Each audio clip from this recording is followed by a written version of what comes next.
How to fix Ubisoft Connect not opening. First, open up your computer search and search for Ubisoft Connect. You want to find the app itself, right click, open file location.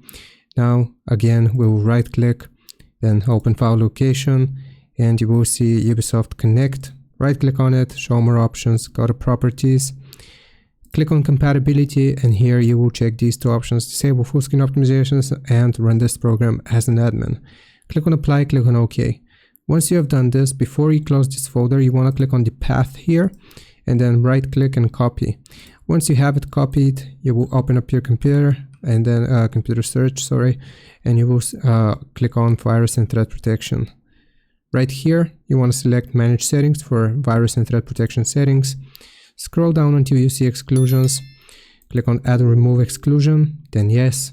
Now add an exclusion, select file, and you want to paste the path right here.